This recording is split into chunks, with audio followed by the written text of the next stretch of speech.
श्रीगणेशाय नमः। अथ श्रीगणेशनामाष्टकम्। श्रीविष्णुरुवाच गणेशमेकदन्तं च हेरम्बं विघ्ननायकं लम्बोदरं शूर्पकर्णं गजवक्त्रं गुहाग्रजं नामाष्टार्थं च पुत्रस्य शृणु मातर्हरप्रिये स्तोत्राणां सारभूतं च सर्वविघ्नहरं परं ज्ञानार्थवाचको गश्च अणश्च निर्वाणवाचकः तयोरीशं परं ब्रह्म गणेशं प्रणमाम्यहम्। एकशब्दः प्रधानार्थो दन्तश्च बलवाचकः बलं प्रधानं सर्वस्मात् एकदन्तं नमाम्यहम्। दीनार्थवाचको हेश्च रम्भः पालकवाचकः दीनानां परिपालकं हेरम्बं प्रणमाम्यहम्। विपत्तिवाचको विघ्नो नायकः खण्डनार्थकः विपत्खण्डनकारकं नमामि विघ्ननायकं। विष्णुदत्तैश्च नैवेद्यैर्यस्य लम्बोदरं पुरा पित्रा दत्तैश्च विविधैर्वन्दे लम्बोदरं च तं। शूर्पाकारो च यत्कर्णौ विघ्नवारणकारणौ सम्पदौ ज्ञानरूपौ च शूर्पकर्णं नमाम्यहम्। विष्णुप्रसादपुष्पं च यन्मूर्ध्नि मुनिदत्तकं तं गजेन्द्रवक्त्रयुक्तं गजवक्त्रं नमाम्यहम्। गुहस्याग्रे च जातोऽयम् आविर्भूतो हरालये वन्दे गुहाग्रजं देवं सर्वदेवाग्रपूजितम्। एतन्नामाष्टकं स्तोत्रं नानार्थसंयुतं शुभं त्रिसन्ध्यं यः पठेन्नित्यं स सुखी सर्वतो जयी। ततो विघ्नाः पलायन्ते वैनतेयाद्यथोरगाः गणेश्वरप्रसादेन महाज्ञानी भवेत् ध्रुवम्। पुत्रार्थी लभते पुत्रं भार्यार्थी विपुलां स्त्रियं महाजडः कवीन्द्रश्च विद्यावांश्च भवेत् ध्रुवम्। श्रीगणपतिदेवार्पणमस्तु। श्रीविष्णुरुवाच गणेशमेकदन्तं च हेरम्बं विघ्ननायकं लम्बोदरं शूर्पकर्णं गजवक्त्रं गुहाग्रजं नामाष्टार्थं च पुत्रस्य शृणु मातर्हरप्रिये स्तोत्राणां सारभूतं च सर्वविघ्नहरं परं ज्ञानार्थवाचको गश्च अणश्च निर्वाणवाचकः तयोरीशं परं ब्रह्म गणेशं प्रणमाम्यहम्। एकशब्दः प्रधानार्थो दन्तश्च बलवाचकः बलं प्रधानं सर्वस्मात् एकदन्तं नमाम्यहम्। दीनार्थवाचको हेश्च रम्भः पालकवाचकः दीनानां परिपालकं हेरम्बं प्रणमाम्यहम्। विपत्तिवाचको विघ्नो नायकः खण्डनार्थकः विपत्खण्डनकारकं नमामि विघ्ननायकं। विष्णुदत्तैश्च नैवेद्यैर्यस्य लम्बोदरं पुरा पित्रा दत्तैश्च विविधैर्वन्दे लम्बोदरं च तं। शूर्पाकारो च यत्कर्णौ विघ्नवारणकारणौ सम्पदौ ज्ञानरूपौ च शूर्पकर्णं नमाम्यहम्। विष्णुप्रसादपुष्पं च यन्मूर्ध्नि मुनिदत्तकं तं गजेन्द्रवक्त्रयुक्तं गजवक्त्रं नमाम्यहम्। गुहस्याग्रे च जातोऽयम् आविर्भूतो हरालये वन्दे गुहाग्रजं देवं सर्वदेवाग्रपूजितम्। एतन्नामाष्टकं स्तोत्रं नानार्थसंयुतं शुभं त्रिसन्ध्यं यः पठेन्नित्यं स सुखी सर्वतो जयी। ततो विघ्नाः पलायन्ते वैनतेयाद्यथोरगाः गणेश्वरप्रसादेन महाज्ञानी भवेत् ध्रुवम्। पुत्रार्थी लभते पुत्रं भार्यार्थी विपुलां स्त्रियं महाजडः कवीन्द्रश्च विद्यावांश्च भवेत् ध्रुवम् श्रीगणपति देवार्पणमस्तु। श्रीविष्णुरुवाच गणेशमेकदन्तं च हेरम्बं विघ्ननायकं लम्बोदरं शूर्पकर्णं गजवक्त्रं गुहाग्रजं नामाष्टार्थं च पुत्रस्य शृणु मातर्हरप्रिये स्तोत्राणां सारभूतं च सर्वविघ्नहरं परं ज्ञानार्थवाचको गश्च अणश्च निर्वाणवाचकः तयोरीशं परं ब्रह्म गणेशं प्रणमाम्यहम् एकशब्दः प्रधानार्थो दन्तश्च बलवाचकः बलं प्रधानं सर्वस्मात् एकदन्तं नमाम्यहम् दीनार्थवाचको हेश्च रम्भः पालकवाचकः दीनानां परिपालकं हेरम्बं प्रणमाम्यहम्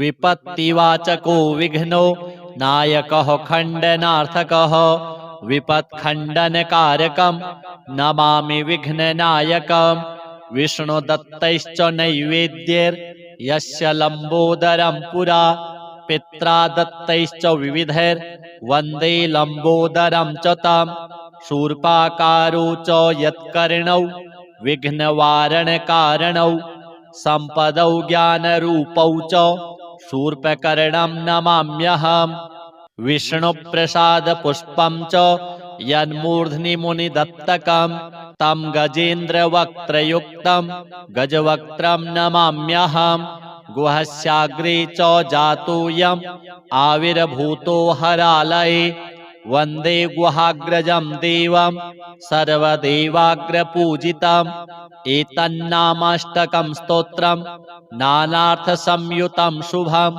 त्रिसन्ध्यं यः पठेन्नित्यं स सुखी सर्वतो जयी ततो विघ्नाः पलायन्ते वैनते याद्यथोरगाः गणेश्वरप्रसादेन महाज्ञानी भवेत् ध्रुवम् पुत्रार्थी लभते पुत्रं भार्यार्थी विपुलां स्त्रियं महाजडः कवीन्द्रश्च विद्यावांश्च भवेत् ध्रुवम् श्रीगणपति देवार्पणमस्तु। श्रीविष्णुरुवाच गणेशमेकदन्तं च हेरम्बं विघ्ननायकं लम्बोदरं शूर्पकर्णं गजवक्त्रं गुहाग्रजं नामाष्टार्थं च पुत्रस्य शृणु मातर्हरप्रिये स्तोत्राणां सारभूतं च सर्वविघ्नहरं परं ज्ञानार्थवाचको गश्च अणश्च निर्वाणवाचकः तयोरीशं परं ब्रह्म गणेशं प्रणमाम्यहम् एकशब्दः प्रधानार्थो दन्तश्च बलवाचकः बलं प्रधानं सर्वस्मात् एकदन्तं नमाम्यहम् दीनार्थवाचको हेश्च रम्भः पालकवाचकः दीनानां परिपालकं हेरम्बं प्रणमाम्यहम्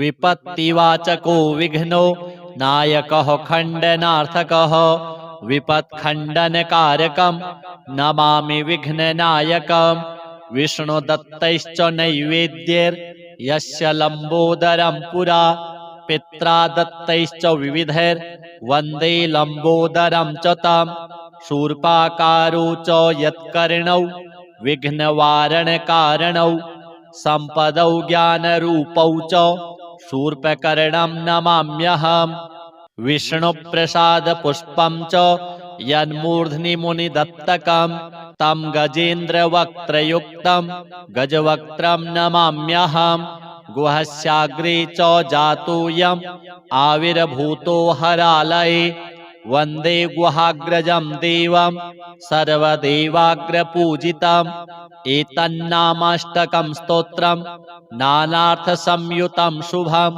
त्रिसन्ध्यं यः पठेन्नित्यं स सुखी सर्वतो जयी ततो विघ्नाः पलायन्ते वैनते याद्यथोरगाः गणेश्वर प्रसादेन महाज्ञानी भवेत् ध्रुवम् पुत्रार्थी लभते पुत्रम् भार्यार्थी विपुलां स्त्रियम् महाजडः कवीन्द्रश्च विद्यावांश्च भवेत् ध्रुवम्।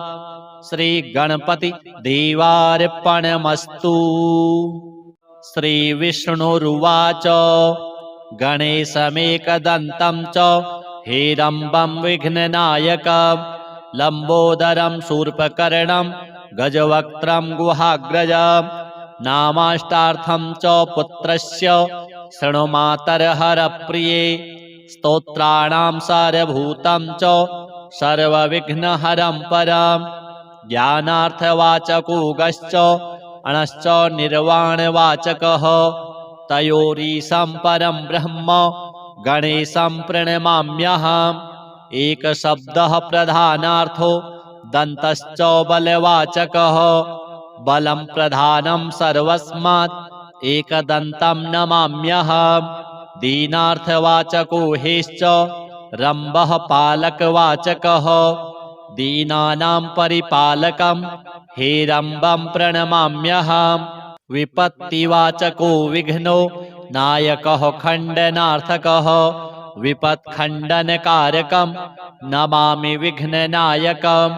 विष्णुदत्तैश्च नैवेद्यैर्यस्य लम्बोदरं पुरा पित्रा दत्तैश्च विविधैर्वन्दे लम्बोदरं च तं। शूर्पाकारो च यत्कर्णौ विघ्नवारणकारणौ सम्पदौ ज्ञानरूपौ च शूर्पकर्णं नमाम्यहम्। विष्णुप्रसादपुष्पं च यन्मूर्ध्नि मुनिदत्तकं तं गजेन्द्रवक्त्रयुक्तं गजवक्त्रं नमाम्यहम्। गुहस्याग्रे च जातोऽयम् आविर्भूतो हरालये वन्दे गुहाग्रजं देवं सर्वदेवाग्रपूजितम्। एतन्नामाष्टकं स्तोत्रं नानार्थसंयुतं शुभं त्रिसन्ध्यं यः पठेन्नित्यं स सुखी सर्वतो जयी। ततो विघ्नाः पलायन्ते वैनतेयाद्यथोरगाः गणेश्वर प्रसादेन महाज्ञानी भवेत् ध्रुवम् पुत्रार्थी लभते पुत्रं भार्यार्थी विपुलां स्त्रियं महाजडः कवीन्द्रश्च विद्यावांश्च भवेत् ध्रुवम्। श्री गणपति देवार्पणमस्तु। श्री विष्णुरुवाच गणेशमेकदन्तं च हेरम्बं विघ्ननायकं लम्बोदरं शूर्पकर्णं गजवक्त्रं गुहाग्रजं नामाष्टार्थं च पुत्रस्य शृणु मातर्हरप्रिये स्तोत्राणां सारभूतं च सर्वविघ्नहरं परं ज्ञानार्थवाचको गश्च अणश्च निर्वाणवाचकः तयोरीशं परं ब्रह्म गणेशं प्रणमाम्यहम्। एकशब्दः प्रधानार्थो दन्तश्च बलवाचकः बलं प्रधानं सर्वस्मात् एकदन्तं नमाम्यहम्। दीनार्थवाचको हेश्च रम्भः पालकवाचकः दीनानां परिपालकं हेरम्बं प्रणमाम्यहम्। विपत्तिवाचको विघ्नो नायकः खण्डनार्थकः विपत्खण्डनकारकं नमामि विघ्ननायकं। विष्णुदत्तैश्च नैवेद्यैर्यस्य लम्बोदरं पुरा पित्रा दत्तैश्च विविधैर्वन्दे लम्बोदरं च तं।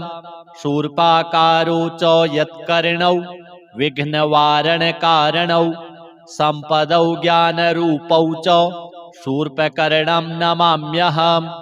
विष्णुप्रसादपुष्पं च यन्मूर्ध्नि मुनिदत्तकं तं गजेन्द्रवक्त्रयुक्तं गजवक्त्रं नमाम्यहम्। गुहस्याग्रे च जातोऽयम् आविर्भूतो हरालये वन्दे गुहाग्रजं देवं सर्वदेवाग्रपूजितम्। एतन्नामाष्टकं स्तोत्रं नानार्थसंयुतं शुभं त्रिसन्ध्यं यः पठेन्नित्यं स सुखी सर्वतो जयी। ततो विघ्नाः पलायन्ते वैनतेयाद्यथोरगाः गणेश्वरप्रसादेन महाज्ञानी भवेत् ध्रुवम् पुत्रार्थी लभते पुत्रं भार्यार्थी विपुलां स्त्रियं महाजडः कवीन्द्रश्च विद्यावांश्च भवेत् ध्रुवम् श्रीगणपति देवार्पणमस्तु। श्रीविष्णुरुवाच गणेशमेकदन्तं च हेरम्बं विघ्ननायकं लम्बोदरं शूर्पकर्णं गजवक्त्रं गुहाग्रजं नामाष्टार्थं च पुत्रस्य शृणु मातर्हरप्रिये स्तोत्राणां सारभूतं च सर्वविघ्नहरं परं ज्ञानार्थवाचको गश्च अणश्च निर्वाणवाचकः तयोरीशं परं ब्रह्म गणेशं प्रणमाम्यहम् एकशब्दः प्रधानार्थो दन्तश्च बलवाचकः बलं प्रधानं सर्वस्मात् एकदन्तं नमाम्यहम् दीनार्थवाचको हेश्च रम्भः पालकवाचकः दीनानां परिपालकं हेरम्बं प्रणमाम्यहम् विपत्तिवाचको विघ्नो नायकः खण्डनार्थकः विपत्खण्डनकारकं नमामि विघ्ननायकं विष्णुदत्तैश्च नैवेद्यैर्यस्य लम्बोदरं पुरा पित्रा दत्तैश्च विविधैर्वन्दे लम्बोदरं च तं शूर्पाकारो च यत्कर्णौ विघ्नवारणकारणौ सम्पदौ ज्ञानरूपौ च शूर्पकर्णं नमाम्यहम् विष्णुप्रसादपुष्पं च यन्मूर्ध्नि मुनिदत्तकं तं गजेन्द्रवक्त्रयुक्तं गजवक्त्रं नमाम्यहम् गुहस्याग्रे च जातोऽयम् आविर्भूतो हरालये वन्दे गुहाग्रजं देवं सर्वदेवाग्रपूजितम् एतन्नामाष्टकं स्तोत्रं नानार्थसंयुतं शुभं त्रिसन्ध्यं यः पठेन्नित्यं स सुखी सर्वतो जयी ततो विघ्नाः पलायन्ते वैनतेयाद्यथोरगाः गणेश्वरप्रसादेन महाज्ञानी भवेत् ध्रुवम् पुत्रार्थी लभते पुत्रं भार्यार्थी विपुलां स्त्रियं महाजडः कवीन्द्रश्च विद्यावांश्च भवेत् ध्रुवम् श्रीगणपति देवार्पणमस्तु। श्रीविष्णुरुवाच गणेशमेकदन्तं च हेरम्बं विघ्ननायकं लम्बोदरं शूर्पकर्णं गजवक्त्रं गुहाग्रजं नामाष्टार्थं च पुत्रस्य शृणु मातर्हरप्रिये स्तोत्राणां सारभूतं च सर्वविघ्नहरं परं ज्ञानार्थवाचको गश्च अणश्च निर्वाणवाचकः तयोरीशं परं ब्रह्म गणेशं प्रणमाम्यहम् एकशब्दः प्रधानार्थो दन्तश्च बलवाचकः बलं प्रधानं सर्वस्मात् एकदन्तं नमाम्यहम् दीनार्थवाचको हेश्च रम्भः पालकवाचकः दीनानां परिपालकं हेरम्बं प्रणमाम्यहम् विपत्तिवाचको विघ्नो नायकः खण्डनार्थकः विपत्खण्डनकारकं नमामि विघ्ननायकं विष्णुदत्तैश्च नैवेद्यैर्यस्य लम्बोदरं पुरा पित्रा दत्तैश्च विविधैर्वन्दे लम्बोदरं च तं शूर्पाकारो च यत्कर्णौ विघ्नवारणकारणौ सम्पदौ ज्ञानरूपौ च शूर्पकर्णं नमाम्यहम् विष्णुप्रसादपुष्पं च यन्मूर्ध्नि मुनिदत्तकं तं गजेन्द्रवक्त्रयुक्तं गजवक्त्रं नमाम्यहम् गुहस्याग्रे च जातोऽयम् आविर्भूतो हरालये वन्दे गुहाग्रजं देवं सर्वदेवाग्रपूजितम् एतन्नामाष्टकं स्तोत्रं नानार्थसंयुतं शुभं त्रिसन्ध्यं यः पठेन्नित्यं स सुखी सर्वतो जयी ततो विघ्नाः पलायन्ते वैनते याद्यथोरगाः गणेश्वरप्रसादेन महाज्ञानी भवेद् ध्रुवं पुत्रार्थी लभते पुत्रं भार्यार्थी विपुलां स्त्रियं महाजडः कवीन्द्रश्च विद्यावांश्च भवेद् ध्रुवम् श्रीगणपति देवार्पणमस्तु।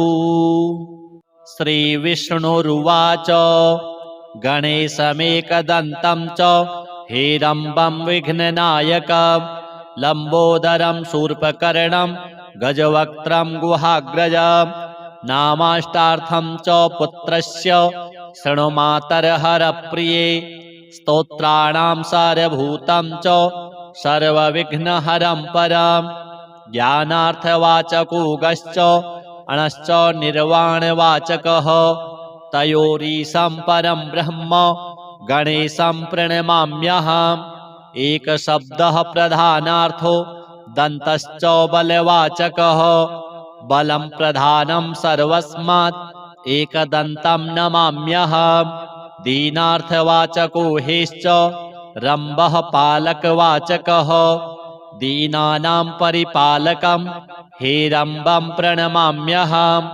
विपत्तिवाचको विघ्नो नायकः खण्डनार्थकः विपत्खण्डनकारकं नमामि विघ्ननायकं विष्णुदत्तैश्च नैवेद्यैर्यस्य लम्बोदरं पुरा पित्रा दत्तैश्च विविधैर्वन्दे लम्बोदरं च तं शूर्पाकारो च यत्कर्णौ विघ्नवारणकारणौ सम्पदौ ज्ञानरूपौ च शूर्पकर्णं नमाम्यहम् विष्णुप्रसादपुष्पं च यन्मूर्ध्नि मुनिदत्तकं तं गजेन्द्रवक्त्रयुक्तं गजवक्त्रं नमाम्यहम् गुहस्याग्रे च जातोऽयम् आविर्भूतो हरालये वन्दे गुहाग्रजं देवं सर्वदेवाग्रपूजितम् एतन्नामाष्टकं स्तोत्रं नानार्थसंयुतं शुभं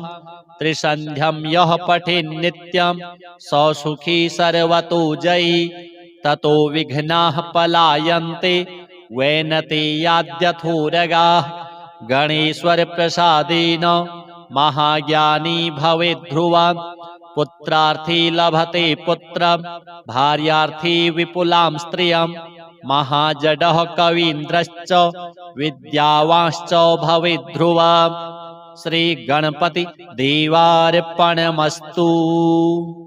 श्रीविष्णुरुवाच गणेशमेकदन्तं च हेरम्बं विघ्ननायकं लम्बोदरं शूर्पकर्णं गजवक्त्रं गुहाग्रजं नामाष्टार्थं च पुत्रस्य शृणुमातर्हरप्रिये स्तोत्राणां सारभूतं च सर्वविघ्नहरं परं ज्ञानार्थवाचको गश्च अणश्च निर्वाणवाचकः तयोरीशं परं ब्रह्म गणेशं प्रणमाम्यहम् एकशब्दः प्रधानार्थो दन्तश्च बलवाचकः बलं प्रधानं सर्वस्मात् एकदन्तं नमाम्यहम् दीनार्थवाचको हेश्च रम्भः पालकवाचकः दीनानां परिपालकं हेरम्बं प्रणमाम्यहम्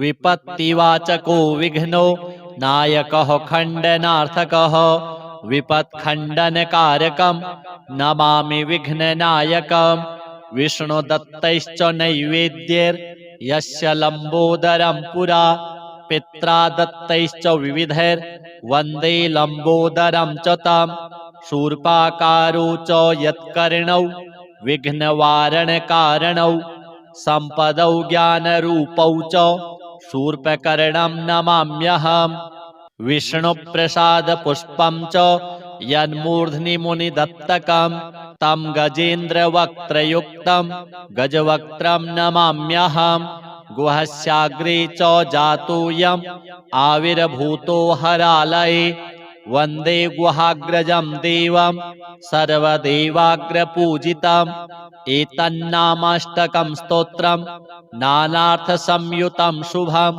त्रिसन्ध्यं यः पठेन्नित्यं स सुखी सर्वतो जयी ततो विघ्नाः पलायन्ते वैनते याद्यथोरगाः गणेश्वरप्रसादेन महाज्ञानी भवेद् ध्रुवम् पुत्रार्थी लभते पुत्रं भार्यार्थी विपुलां स्त्रियं महाजडः कवीन्द्रश्च विद्यावांश्च भवेद् ध्रुवम् श्रीगणपति देवार्पणमस्तु।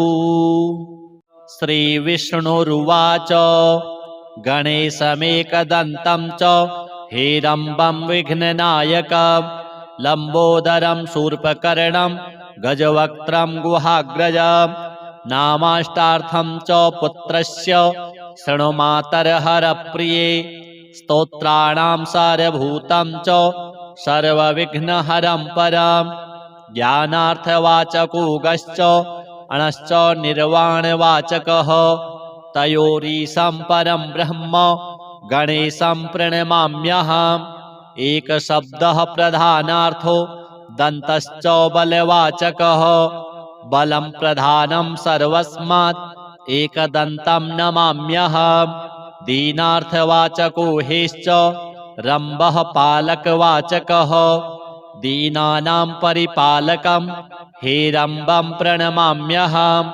विपत्तिवाचको विघ्नो नायकः खण्डनार्थकः विपत्खण्डनकारकं नमामि विघ्ननायकं विष्णुदत्तैश्च नैवेद्यैर्यस्य लम्बोदरं पुरा पित्रा दत्तैश्च विविधैर्वन्दे लम्बोदरं च तं शूर्पाकारो च यत्कर्णौ विघ्नवारणकारणौ सम्पदौ ज्ञानरूपौ च शूर्पकर्णं नमाम्यहम् विष्णुप्रसादपुष्पं च यन्मूर्ध्नि मुनिदत्तकं तं गजेन्द्रवक्त्रयुक्तं गजवक्त्रं नमाम्यहम् गुहस्याग्रे च जातोऽयम् आविर्भूतो हरालये वन्दे गुहाग्रजं देवं सर्वदेवाग्रपूजितम् एतन्नामाष्टकं स्तोत्रं नानार्थसंयुतं शुभं